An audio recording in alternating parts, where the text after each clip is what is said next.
Hello, I'm Ven. Welcome to my book corner. I said, and I have been saying for a few months now, nearly 6 at this point, that I won't be doing any more video reviews on the channel, but I'm making an exception today. The last review I did was back in November for Shy Trans Banshee.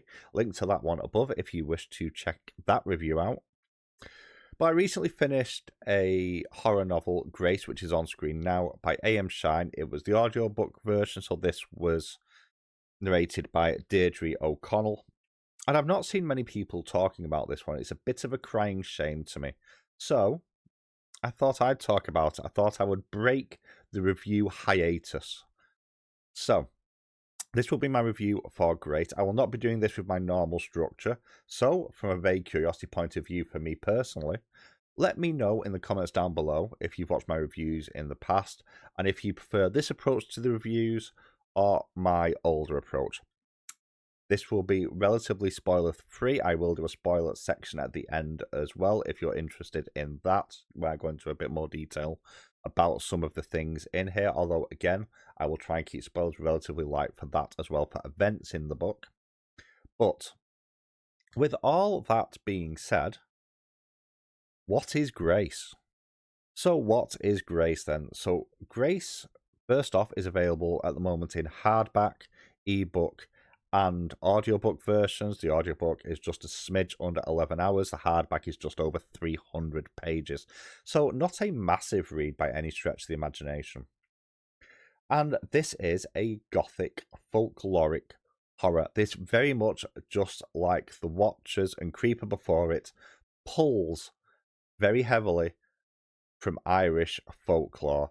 And I've mentioned this before with A.M. Shine's work. You can really feel the love for Irish folk tales and mythology in here. And there's some relatively deep cuts here. And in fact, the main threat of this story is one that, whilst it is not unfamiliar in some ways to people who've watched horror films for a number of years, this specific incarnation is one that I have very rarely seen in other media, which I really do appreciate, but I'll touch on that more in the spoiler section at the end.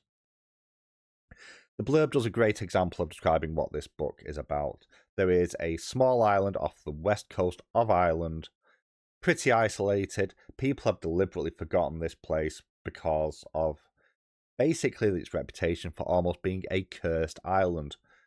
Rumours of strange deaths, no children born on the island for 30 years, both of which are true facts, means that people from the mainland pretty much avoid this place. In fact, we do meet one person who does come to this island regularly to do deliveries, and he will not step foot on the island under any circumstances. He literally throws the stuff from his boat onto the pier and gets out of there as fast as he can because of the tales of the island. Now, the title of this is Grace, and on its surface, this would appear to refer to one of our two primary point of view characters, who is Grace. And whilst that may be true, in my own head, it has a triple meaning. First off, the obvious one, Grace, the character who is in many ways the catalyst for what starts to happen within the story itself.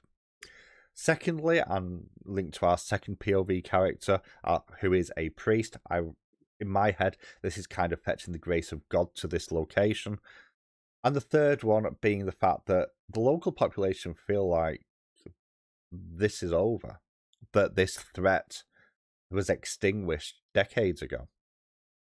Like they've been living in a grace period. And now it's back because they were wrong. Grace herself is a young person in their early 30s, living on mainland Ireland. They own a little second-hand bookshop where they buy and sell second-hand copies of books, especially special editions. I'm saying own. I'm not sure if they do actually own it, thinking about it. I think they just work there, but I digress.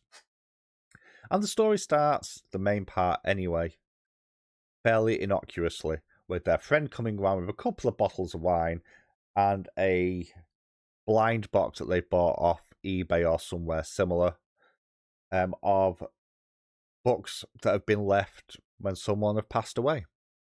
And you've got this little bit of merriment going on, and they open it up to find that it's full of pristine magazines, adult magazines, and they're having a laugh about this and looking through and joking about what sort of horrors they might find in the next box that they get. But whilst this is going on, they receive a phone call, and it is from the priest from this island to inform Grace that her biological mother has passed away. Important to note here, although it does state it in the blurb, Grace is adopted. She was adopted at the age of 4. She has very little memory of her time on the island itself. So Grace is invited to the island by this priest to put the affairs of her past mother in order, and also to get some closure. You know, who doesn't want to know where they came from, really? And unfortunately, her going to the island is a terrible idea. This is an island that has been shunned for decades for good reason. In fact, before Grace even gets there, upon the death of her mother, strange things have already begun to happen on the island, almost like bumps in the night. And the minute Grace arrives at the island, those bumps get louder and more persistent, and then things truly start to happen. Now, again, this is an island that's very much been driven by superstition. These people know what was there in the past, and despite having a man of God on the island, having their own priest, they have still held on to some of their old superstitions, which the priest has tried to uncover some stuff on this, tried to uncover the history of the island itself with very little luck. And the townsfolk have not really helped with that because of a collective shame. And as things begin to spiral out of control, we get these little flashback scenes which are artfully actually worked into the plot themselves almost seamlessly as we bounce from present to past to give context to what we're currently seeing. This is aided by the fact that whilst we do have 2 primary point of view characters, we do spend time from the point of view of multiple of the islanders, even if it's just for a couple of chapters for each of them, which gives you some real insight into, first off, what happened on the island, the point of view of the people who lived there at the time, and what they fear is about to happen now, and explains their behaviours as things begin to really, really sort of come off the wheels, so to speak. And it's also worth mentioning that some of these narrations are not reliable, because whilst we're getting the point of view of some of these characters and what they're trying to do, the motivations for some of this is sometimes kept hidden, so it allows double turns later on. And there are 2 turns in here that are really expertly done. One to the good and one to the not so good. I'm not going to spoil those here. It's also worth mentioning that both the priest and Grace both have more going on with them, which is gradually again revealed throughout the story, which I'm not going to spoil here. Where this really shines, though, is in the delivery and the descriptions of mood and how things feel or look or smell. Deirdre O'Connell's natural Irish lilt pairs brilliantly with A.M. Shine's almost lyrical prose at times, giving it a real sing-song quality that I think works so well with this one. This is a masterclass for me personally in slowly but surely building up the atmosphere. Not necessarily tension, although at times it is, but this foreboding, claustrophobic atmosphere on this big open space of an island where nowhere is safe. And it leans into those, old superstitions of salt and iron and fire and dark that are very much, even today, still a massive part of Irish, Scottish, and British in general society, based and baked into our old folklore stories. And again, that love of folklore, just as it did in Shine's previous books, really does come through here. What I think is the real sort of standout for this is that despite the fact you have this ancient supernatural force of pure evil and malice that is personified and actually moving through the island, in many ways that feels less evil than the people themselves, even though the people themselves are not necessarily evil in themselves. But what Shine does a great job of here is highlighting the small evils that people naturally seem to fall into in the world. Specifically in this case, greed being a driving factor, and then self-preservation at the expense of others. Or, in another point of view, the apathy of good is another way you can potentially look at this. Something that feels quite timely in the world at this moment in time, in fact. The fact that you have this sort of evil force, but yet somehow the choices that the human characters in this make at times are so horrific that it does make you wonder which is the more evil, the personification of evil itself, or the people who have a choice and then choose evil, either for their own gains or to just save their skin for an extra day. I really enjoyed this book. This is my sort of horror. I've said this many times before on the channel. I love folk horror. I love folklore. I think more people should be talking about this one. I highly recommend Grace by A.M. Shine. I do recommend the audiobook. I have also picked up the ebook for this as well, though, so I have another copy of it if I want to read it. But that's my spoiler-free review of Grace. I'm now going to bounce a little bit into the spoilers for this book, where I'm going to look a little bit more at the folklore surrounding it and what's actually going on. So, if you don't want any spoilers, feel free to click off now. Thank you so much for watching, but let's dive into the spoiler section. So I'm going to fetch some Wikipedia pages up for people to read on this one, but the main monster of this, beside the humans themselves, the people themselves, I should say, is often referred to as the Irish bogeyman, or the Bodach, which I probably pronounced horrifically, so I apologise. And this is something that I have not really seen, in this form at least, in other media. While we do get plenty of examples of the bogeyman in horror in general, and film especially, as well, it's worth mentioning, this version, I feel, is actually a lot more terrifying and a lot older as well.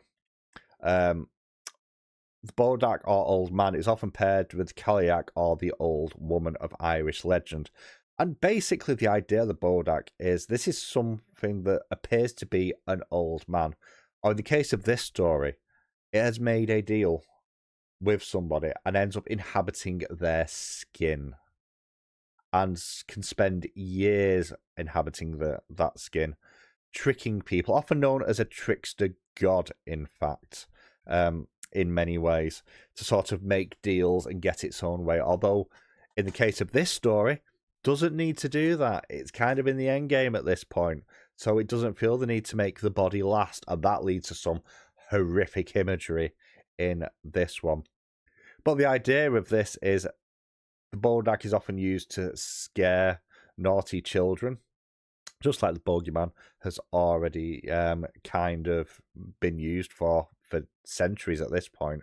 But specifically in this one, inhabits the skin of an old man to then potentially make deals, or if a debt isn't paid, to claim the children and consume the children.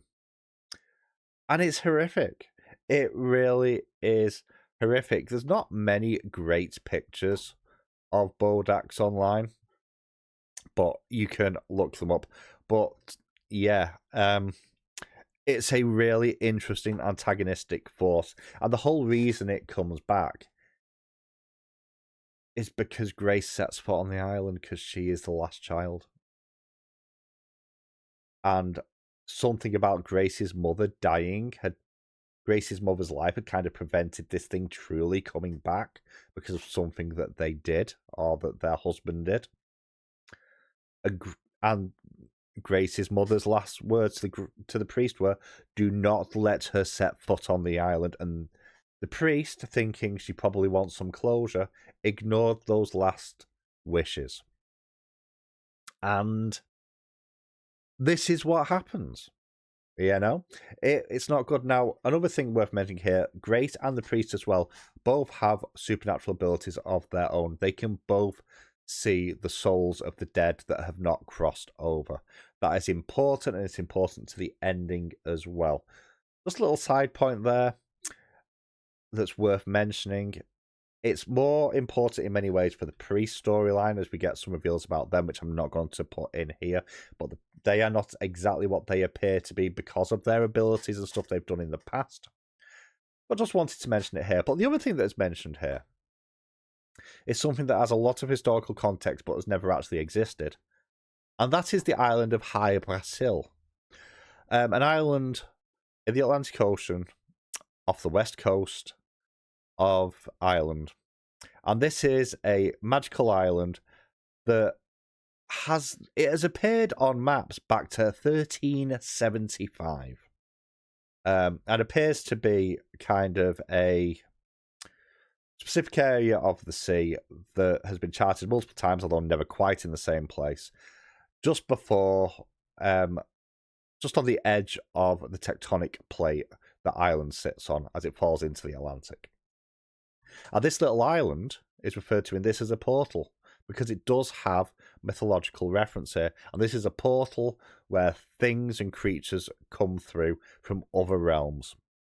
And the island that this is set on is exactly where those things wash up, which explains where the creature came from. Not just that creature, though, because there's other things on this island, other keepsakes that seem to hold something, and the minute they get touched or interacted with in some way, that's how they get free, and that's how this creature got free into the island decades earlier. It's a really interesting way to approach this, and it's a fascinating use and dig into the old mythology, which is actually highlighted within the story itself. This is an example of the map from 1375. You can see just there. That is where High Brasil would be. But yeah, and also the fact you have people on this island whose job is to kind of find these keepsakes and keep them away from people. But even their motivations have been skewed by age and the years and everything that's gone on. So, really do like how this one played out. That's the only spoilers I'm going to really give this. I said it was going to be spoiler light, and it's more to do with the fact I wanted to talk about some of the mythological sort of groundings of this. It's also worth mentioning that there are, like, they refer to them as pagan, but they may even predate that, ruins on the island, including a well at the top of a mountain where the villagers go to kind of throw coins into the well to try and pay their debt to the Bodach. And it's worth mentioning that the way it's described of the stuff around there, it's like something even more powerful than that at some point broke out into the world, which is an interesting little tidbit considering some of the creatures that are shown in Shine's other works as well. But anyway, that's it from me. That is my review for Grace by A.M. Shine. I hope you've enjoyed this video. If you've watched this section as well, thank you so much for watching, and I will catch you all next time.